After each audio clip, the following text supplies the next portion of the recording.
Hello, everybody, and welcome to 38 Weeks to Go, your weekly podcast about fantasy football. Gameweek 21 is done, and we now have 17 weeks left to go. I am your host, Nash, and let's go over Gameweek 21. How was Gameweek 21 for you? The average was 55. Did you fare better than that? I squeaked by, and I just got a mighty 57. And I'll be honest, if it wasn't for Ahmad, I'd be done. Now, I had meant to change my captain from Salah because I was very doubtful. In fact, you might have heard me express that in the previous episode with the interview with Mr. Drediax. By the way, if you haven't listened to that episode, listen to it. It was a great interview. Thank you, Pambana. So in that episode, I expressed my doubt in Liverpool's ability to beat Forest and in Salah performing. He hadn't performed in the previous fixture against them. I'll be honest, my thought was to just go to Haaland. He seemed to have been kicking up in form, and I was going to use him. So in that regard, 2 and 2 is the same, so I don't feel bad about my captain. In hindsight, I should have chosen Ahmad, but that's what hindsight is. I would have chosen Palmer. That was my other performer. You know, hindsight, it's not your friend. And then I left Wissa on the bench for 6. And then I had Raul Jimenez for 1, because I replaced Gabriel Jesus, who got injured in the cup game. Other things that happened. Solanke gets a goal, but it's in the wrong net. You captained Bruno Fernandes, and you had Ahmad. And Ahmad had a hat-trick in the last 12 minutes of the game. Joao Pedro. It's Joao Pedro. That's all I'll say at one point. Of course, it goes without mentioning. Salah finally blanked. Finally, Lopetegui gets sacked, and West Ham have a new manager bounce. That was a bit unexpected for us who went into Fulham expecting Lopetegui to be beaten. Chelsea continued to stumble. Just when you think Man City out in the clear, they quickly remind you that all is not well with them. The highest scoring game was West Ham 3, Fulham 2. This game was only good for you if you owned Iwobi and Robinson. That combination was king for Fulham. Not if you owned Mr. Jimenez like I did. West Ham, new manager bounce. They have Mr. Potter and Paqueta scored, Souček scored, Carlos Soler scored. Soler, wow, haven't had that name in a while. Iwobi scored 2 goals, like I said. Robinson had 2 assists. Wan-Bissaka and Ings had the assists. Wan-Bissaka is low-key having a good season. Iwobi had 3 bonus points, Soler had 2, and Paqueta 1. In terms of results, I would say either Chelsea 2-2 or City 2-2 is the most disappointing result of the weekend. Mainly because you expect more. But I guess I'd have to go with City because they're the team that people had higher expectations of when you compare them to Chelsea. If you watch that Man City game, the difference between them and Manchester United is that Manchester United somehow won. Man City somehow drew. Brentford were dominant. They had so many chances. They were quite threatening. It was quite interesting to watch. Nogard and Wissa scored, while Foden made a return to scoring with 2 goals. De Bruyne and Savinho had the assists, while Potter and Roslev had assists for Brentford. For bonus, De Bruyne had 2, Foden had 3, Nogard had 1. In the Chelsea-Bournemouth game, Reece James scored. It's been a while since you had that name. Palmer also scored. Kluivert and Semenyo scored for Bournemouth. Welcome back to scoring you too. Semenyo and Christie had the assists for Bournemouth, while Nicholas Jackson and Joao Felix had the assists. Palmer had 3 bonus points, Semenyo had 2, and Kluivert had 1. There were only 4 clean sheets this game week. Looking at the top round performers, Dubravka from Newcastle was the top performer in goal with 10 points, followed by Verbruggen, who got 7, Henderson had 7 as well, Martinez had 6, and Travers had 3. When it comes to defenders, Gay had 15, Mings had 9, Estupinian had 9, Konsa and Lacroix had 8. The top performer is Ahmad. He had 20 points. He was the top midfielder, followed by Iwobi, who had 15, Foden 15, Semenyo 12, Mitoma and Palmer tied with 10. When it comes to strikers, Isak had 16, Wood had 9, Watkins 8, Mateta 8, Wissa 6. Let's look at some stats from Gameweek 21. The most captain player was Salah, 4.4 million people, and he got 2. Second most captain player was Haaland, 2. Third was Palmer, 1.4 million, 10 points. Isak was captained by 1 million people, 16 points. 660,000 people left Chris Wood on their bench, and he got 9 points. This is also the 4th time in FPL history that 4 players have been captained by over 1 million managers. Isak has had 8 attacking returns in his last 5 game weeks. And if you're like me, what are you waiting for? Just bring him on. Amad Diallo becomes the first player to score a hat-trick for Manchester United since Cristiano Ronaldo did it in 2022. Odegaard has created 14 chances across the last 2 games between Manchester United and Spurs. That's as many as the rest of his teammates combined. Gabriel from Arsenal has won Player of the Match in 3 of his last Premier League games against Spurs. Must be his favourite game. Arsenal have won 3 consecutive league matches against Spurs for the first time in Premier League era. Only Arsenal are still unbeaten at home this season. Son Heung-min has now scored more North London derby goals than Thierry Henry, Gareth Bale and Robin van Persie. Out of the current Premier League players, only Mo Salah 48 and Jamie Vardy 44 have scored more goals against the Big Six than Son Heung-min. He has 27. Only 4 players in Premier League history have scored in 8 consecutive games. Alexander Isak is one of them. Cole Palmer and Nicholas Jackson have combined for 12 Premier League goals since the beginning of last season. That's more than any other duo in the league. Mo Salah has only failed to score or assist in 3 Premier League games this season, and 2 of those are against Nottingham Forest. Cole Palmer is the first Chelsea player with 20 or more goal involvements in back-to-back Premier League campaigns since Eden Hazard did it. Amad Diallo is the 3rd player in Premier League history to score 3 times in the final 10 minutes of a game after Ole Gunnar Solskjaer did it versus Forest in 99, Rooney versus Hull in 2010, and if you've noticed, these are all Manchester United players. 5 of Amad Diallo's 6 Premier League goals have either been equalizers or winning goals. Clutch.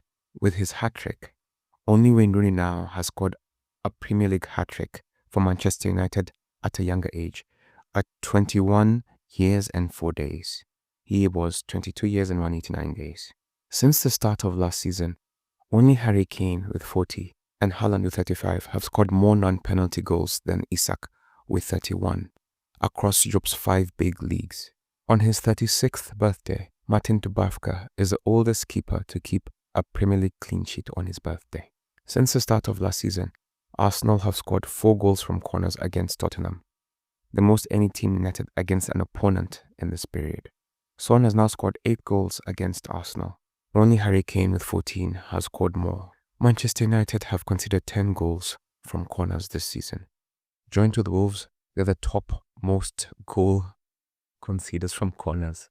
Daniel Sturridge, Ruud van Nistelrooy, and Jamie Vardy are the other players who have scored in 8 consecutive games after Isak. For what feels like the 10th week in a row, the highest points getter has used their bench boost, and boy was it great. They got 148 points. Leno was in goal with 1, Digne 6, Hall 6, Robinson 7. Salah had 2, Palmer had 10, Foden had 15, Iwobi had 15, Wood had 9, Watkins had 8, Isak had 32. On the bench, Dubravka 10, Munoz 6, Amad 20, and Martinez 1. Perfect use of a bench boost. In our group, we had the bravest of all. Our leader for the week is Oliver Almasi, cruise controller. He used his wild card and was rewarded with 104 points. In goal, he had Pickford, who gave him 1, Munoz, who gave him 6, Robinson, who gave him 7, Ola Aina, who gave him 2, Salah, who gave him 2, Palmer, who gave him 10, his captain Ahmad gave him 40, Gordon gave him 9, Bumo gave him 2, then he had Wood, who gave him 9, and Isak, who gave him 16. Well done. Number 2 was Pepe Kale Bonaji, who got 103 points. LED got 98 points. And if you noticed, from the last week, these 2 were the people who had the most points on their bench, so they've figured something out. Number 4 was Mike's team, managed by Mike Mbugwa. They got 97, and Ron Chisaka got 96 in number 5. LED is the greatest overall rank riser in our group. He jumped 940,000 positions globally. Keep it up. Mr. Almasi, manager of Cruise Controller, is a manager who has jumped the most positions in our league this week. He jumped 34 positions. Well done. Mr. Pambana Kihoro, manager of Drediacs, has seen the highest change in team value with 0.9 added to his team. Kapiende Massive is the team that has the highest team value with 106. That's just crazy. Mark Yoche is this week's most transfer maker with 8. He lost 12 points, so it means he had a few backed up, and he got 63. I guess it's not too bad.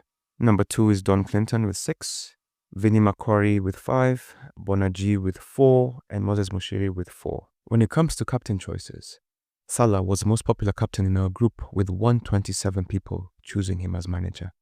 Palmer was second with 34 people choosing him as manager. Isak was third with 25 people choosing him as manager. That's new. Haaland has been displaced. Anyway, Haaland was chosen by 24 people to be manager. Bruno Fernandes was selected by 5 people to be manager. Cunha was selected by 3 people as manager. Ahmad was also chosen by 3 people as manager. Congratulations to you, Mr. Otiomundi, Oliver Almasi, and Pius Ochieng. Great captain choices. 2 people chose Gordon. 2 people chose Haaland, although one of them doesn't count because he's given up. 2 people chose Solanke. I am so sorry. 1 person chose De Bruyne. Another one chose Trent. Another one chose Delap. Another one chose Raul. Another one chose Nicholas Jackson. Another one chose Watkins. Another one chose Odegaard. Another chose Havertz. Another chose Jesus. This might be the week with the most varied captains. As previously mentioned, our leader this week got 104 points, Oliver Almasi. He used his wild card. Had he not used it, he would not have gained the 39 points that he did from making those transfers.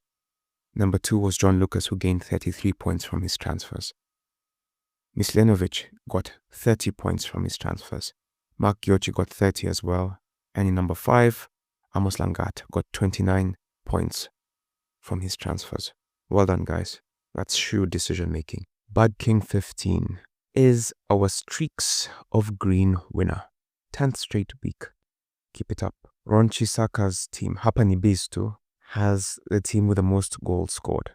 10 different goals, or rather 10 goal scorers, or rather 10 goals were scored by his players. When it comes to less good news, the most points lost on the bench, so Teddy Mwalo, manager of Team Kubwa, leave 31 points on his bench. 20 of those were from Ahmad, 7 was Henderson, 2 were Aina and Milenkovic. So it was really Ahmad that really made it look bad. Number 2 was Ken Kimani, who had 28 points on the bench. Number 3 was Smachacham with 28. Collins Kogi, 27. And number 5 was Yai Pasua, 24 points on the bench. When it comes to disappointing transfer outcomes, Mishuki Shege, manager of Shuksmi, made his transfers and got 18 points less than had he just kept his team. Number 2 was Keith Njagi with 13, or rather negative 13. Melvin Keten, negative 10. DJ Not Nice, negative 10. And Ayodele Oladuni, negative 9. When it comes to streak of red arrows, Gift Omulangi has been struggling now for a long time. 10th week in a row with 10 reds. Red arrows, I mean. Just as there are people who rise in rank, there are people who decrease. Major Guns, managed by Aaron Mundi, fell 980,000 positions globally. In our league, finished better this year, Alexander Mutune dropped 34 points, or rather 34 positions this week. Polisana. When it comes to the lowest points, our winner is no other than Olu Collins, team of Olu the Analyst. 24 points. It was a tough week. His team was defense heavy, and he had Leno 1, Akanji 1, Vadio 1, Kukureya 1, Dunk 1, Cresswell 1. He had Palma, who was to give him 10, Luis Diaz 1, Kulusevski 2, Haaland was his captain 4, and Havertz 1. Oof, painful. Gift Omulandi had 25, along with Hilary Malik. Number 4 was Major Guns, who got 26, and Hakimi, who got 27. Lowest team value is Malik United, 97.2. And Qatar's FC has lost the most this week with 0.9 going. At the top of our table, we have had major changes. 1, 2, 3, 4 are all new. Duboy FPL is our new league leader. They have 1398 points. Abdallah Kili has 1395 points. John Mwangemi of Research Set Pieces has 1383. Number 4 is Alan Mushangi, Junior FC. They have 1379. Number 5, Peter Checkmate, 1378. Yusufa Mikoko in number 6 has 1376. The Walker Dead is number 7 with 1372, tied with former number 1, Texas Tens at 1372. Number 9 is Der Schmetterling at 1370, which is a tie with Oti Omondi and Telvin Mudoga. They all have 1370. So, as you can tell, between number 1 and number 11 is 28 points. Between number 1 and number 37 is only 100 points. And that shows the competitiveness of our league table. At the bottom of our table, we have Don Clinton, who has 602 points. 235 is Duncan Anzigare, 786 points. Boaz, 848 points in 234. 233 is Patrick Kaiser, 869. And the fifth from bottom is Gift Omulangi, who has 870. So at the bottom, the gap is quite huge. It is Friday, and the weekend is tomorrow, and the games are back. So there's not much time to rest. Kicking us off will be Bournemouth versus Newcastle. Newcastle have been in great form. They hammered Wolves last time out, 3-0. Very convincing. Isak continues to score. Bournemouth drew 2-2 with Chelsea. They continue to be difficult to beat. And so it's really a question of, will Bournemouth continue to be difficult to beat, or will Newcastle continue their winning run? Newcastle have scored 12 goals in their last 5 matches. They have won their last 9 matches. They haven't lost in 9 matches. While Bournemouth have scored 10 goals in the last 5 matches, have conceded the most, or rather have been given the most penalties this season with 7, and they also haven't lost in 10 matches. So will the unbeaten runs continue for both teams, or will one of them finally lose? Of course, for Newcastle, Isak is your best choice, and then Gordon and a defender. For Bournemouth, you have Semenya, Kluivert, Christie. Wilson, Barnes, Lascelles, and Pope are still unavailable for Newcastle, while Smith, Scott, Unal, Evanilson, Hill, Araujo, Sinistera, Senesi, and Tavernier are out for Bournemouth. And also it must be noted that Evanilson broke his leg. May he recover. Brentford take on Liverpool. Brentford are at home, and that's the most important thing to know because it means they will make this a game. As you can imagine, their recent head-to-head favors Liverpool. Liverpool have won 4 of their last 5 encounters. Salah will be looking to bounce back, and this one is not complicated. When looking at the injuries, only Gomez is injured for Liverpool, while Ayer, Da Silva, Rodriguez, Gomez, Pinnock, and Hickey are out for Brentford. Now, if you're choosing Brentford players, pretty much it's Wissam, Bomo, Nogard, or Damsgaard, whichever guard you prefer. For Liverpool, you have Gakpo, Salah, and Jota. Leicester versus Fulham. Both of these teams were beaten last time out. Leicester were beaten 2-0 by Crystal Palace, while Fulham were beaten by a rejuvenated West Ham. Both sides will be looking to correct that. For Leicester, Fatawu, Hammonsen, Ndidi, and Pereira are out, while Tete, Nelson, and Berger are out for Fulham. Leicester haven't kept a clean sheet in 16 matches, while Fulham haven't kept a clean sheet in 5. So it's a kind of game that seems like both teams will score. Should you believe this? Iwobi, Raul Jimenez, and Robinson are the best players for Fulham. While for Leicester, you have Mr. Jamie Vardy, Mavididi, Bonanote. West Ham sacked their manager. Finally, I've been talking about it for a while. I promise I'm not just a hater. Anyway, West Ham and Crystal Palace both won last time out, and coincidentally they beat the people who I was just talking about. There's a new manager bound, so you have to sort of think West Ham are unpredictable at this point. Crystal Palace have been in good form since December. Their head-to-head favors Crystal Palace with 3 victories, 1 draw, and 1 loss. But they're new managers now, so I'm not sure how relevant that history is. When it comes to injuries, Bowen, Todibo, Antonio, Fulkruger out for West Ham, while Watson and Franca are out for Crystal Palace. Now, for Crystal Palace, there are two ways to approach this. Either defense heavy, attack heavy, or I guess a third one of balanced. If you believe in the defense, you have Gay, Munoz, and Henderson in goal. Going up top, you have Sarr, Mateta, and Eze. Now, if you want to balance, you just choose a combination of the two. On the West Ham end, I would say Paqueta, Kudus, and Soler. I think Soler is quite a gamble. He would be a super differential. And the thing with new managers is just to figure out who they are liking.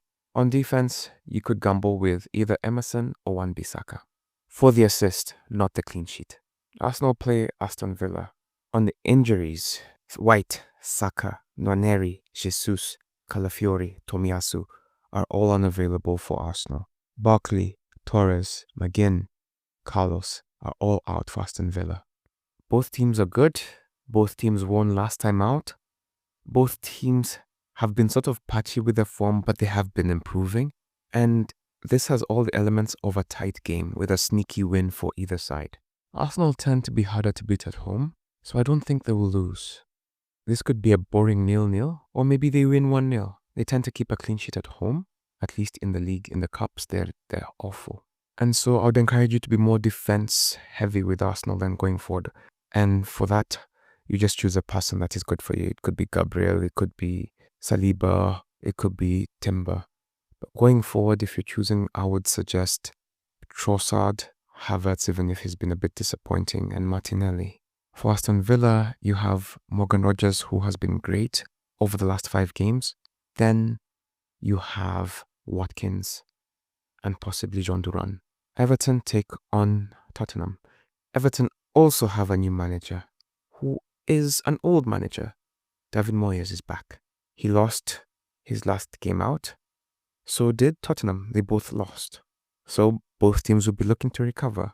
Everton should be slight underdogs, but they're at home, so there's a possibility of good defense, but also it's not Sean Dyche, so maybe Everton aren't going to be as good as they have been in defense, even though they haven't been great. So with Everton, I think they're still going to be tough to beat, so your Pickford is there, and then if you think they're going to do something going forward, maybe in DI, and if you want to have 3, which I don't understand why you do that, you'll have Doucouré, but don't do that, just pick your one player, if you must. Spurs is a bit of a trickier prospect, because they're the kind of team that could lose to Everton. I think they were a bit unlucky with the goal they considered from the corner against Arsenal, because for me it seemed like the ball went off of Trossard. But that's the past. Now we're looking forward. I think the favourites for this encounter, Solanke, Kulusevski, Son, are their biggest threats. They struggle to keep clean sheets, so I wouldn't encourage that. I don't know if Pedro Porro will have recovered from being cut by Trossard. If you haven't seen that, it was ridiculous. So, looking at people who are injured, Davis, Romero, Udogie, Forster, Vicario, Van de Ven, Bentancur, Odegaard are all out for Spurs. Those are many players. Chemeti, Eric Bonham, Coleman, Garner, McNeil, and Broja are out for Everton. So basically, you're just playing with who's left. Man United versus Brighton. Both teams played yesterday, so it'll be a very quick turnaround for them. Both teams won. Manchester United were completely unimpressive. They were only impressive in that they won the game, but I guess maybe that's what you do. It's just a gentle reminder that football is just about the end result, not about how you play. Now, if you're choosing a Manchester United player, it's clear that it's Ahmad who's their best player right now, followed by Diallo. But it's true. He's their first and second best player. But anyway, it is him, then Bruno, and then Garnacho. And I noticed that Zixi seems to be a better player than Haaland at this point. I'm wondering when that will flip. For Brighton, you have Mitoma, you have Ruta, and you can just gamble with Joao Pedro or Welbeck. Then again, Welbeck likes to score against his club, his former club, so put him ahead of Joao Pedro. Even if Manchester United are at home, I slightly believe Brighton are favoured. I think they're a better team than Southampton. And if they create just half the chances that Southampton did in that game, they will win. Johnny Evans, Shaw, Mount, Lindelof are unavailable for Man United, whilst Gomez, Ferguson, Kadioglu, Igor, Hinshelwood, Milner, and Leifer are all unavailable for Brighton.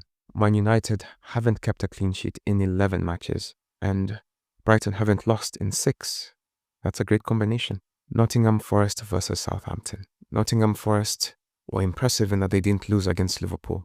Southampton were impressive even though they lost against Manchester United. They did everything but win. They were the better side, but that doesn't mean anything, I guess. Juric for Southampton has gotten them playing much better, much more pragmatic football. And if they continue to do this, I believe that they will be getting results. I still think they'll be relegated because it's a little too late, but they're looking much, much better. And if you watch the Southampton game versus Man United, you know what I'm talking about.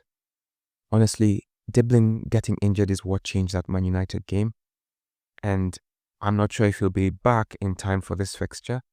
But him on one side and Sulemana on the other, oh my goodness, Euro looked like he was the youthest of youth defenders. Sulemana could not be stopped. And Dibbling on the other end created so much havoc. Anyway, should they be available, Sulemana, Dibbling and Fernandes are the best players from Southampton. For Forest, your choice of defender, Sells, Morido, Aina, Milenkovic, whatever it is. And then going forward, Wood, Hudson-Odoi, and Morgan Gibbs-White. And then Elanga. Choose. Ipswich take on City. Ipswich were beaten last time out. City drew last time out. Now, both teams are not in their best form, but Manchester City are doing much better. Haaland, De Bruyne, Foden. Clear selections. Choose them. Ipswich, Delap. I can't see why you'd get into more than one player for this team. Delap. And if you must, Hutchinson. Haaland had a hat-trick last time against these people. And I'm not betting against another one. Of course, that was a different Manchester City. That was when we still believed in them. Rodri was still available. Everything looked like they were on course for another great season. Things have changed. The last fixture of this game week will see Chelsea take on Wolves.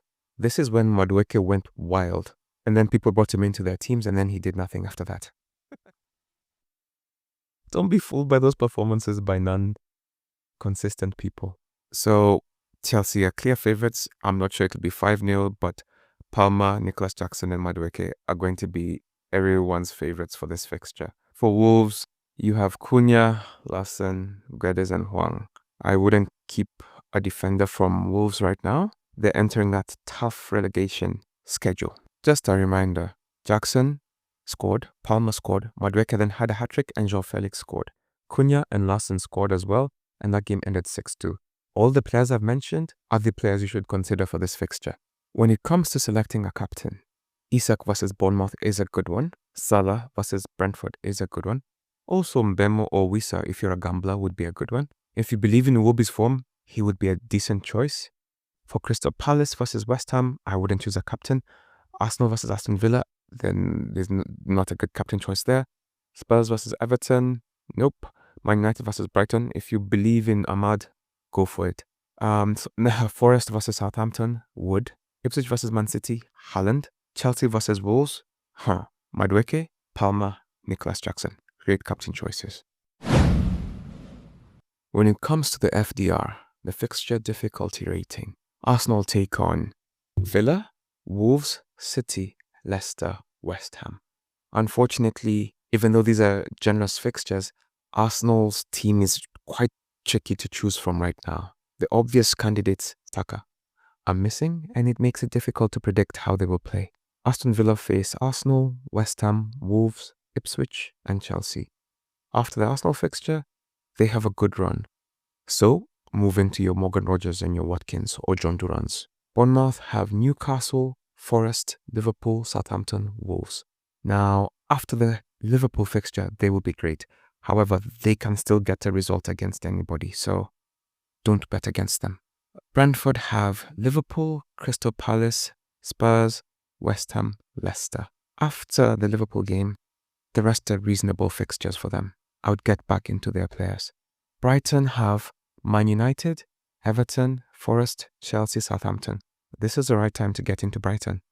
Their fixtures are kind. Chelsea have Wolves, City, West Ham, Brighton, Villa. Apart from City, actually maybe including City, These are all winnable fixtures for them, but they're not in great form. So I wouldn't go in and get 3, but I'd get 1 and then see, after Palmer, choose another one. Crystal Palace have West Ham, Brentford, Man United, Everton, and Fulham. All winnable fixtures, get into Palace. Everton have Spurs, Brighton, then they have the double game week. The double game week is in game week 24. Still, don't get into them. Then they have Crystal Palace and Man United. To be fair, it all depends on how it looks under Moyes. These are reasonable fixtures. Outside Liverpool and Spurs, it's a good run of teams for him to play. Fulham have Leicester, Man United, Newcastle, Forest, and Crystal Palace. Neutral fixtures. They could lose and they could win these games. Ipswich have no easy fixtures. They have Man City, Liverpool, Southampton, Villa, Spurs. Only Southampton is winnable for them. They're a good team and they can beat anybody, but they're just not good enough, it seems. They're like an even worse Luton. Luton could actually beat people. These guys seem to be missing that thing that Luton had last year. Leicester have Fulham, Spurs, Everton, Arsenal, Brentford. Tough fixtures, but better than Ipswich. I wouldn't get into their fixtures. Liverpool have Brentford, Ipswich, then they have a double game week, then they have Wolves and Manchester City. Liverpool continue to be the best team in England, just keep having their players. In fact, triple up. Man City have Ipswich, Chelsea, Arsenal, Newcastle, and Liverpool. After Ipswich, their games are going to be very difficult. This is weird to say, but if they get 6 in their next 5 games, that would be great for them. Man United have Brighton, Fulham, Crystal Palace, Spurs, and Everton. Neutral fixtures. They could beat all of these teams, and they could be beaten by all of these teams. Newcastle have Bournemouth, Southampton, Fulham, City, and Forest. Honestly, I don't see a reason outside the Man City game for their unbeaten run to come to an end. Forest have Southampton, Bournemouth, Brighton, Fulham, and Newcastle. Up until Newcastle, these are all absolute winnable fixtures. Get into Forest. Southampton have Forest, Newcastle, Ipswich, Bournemouth, and Brighton.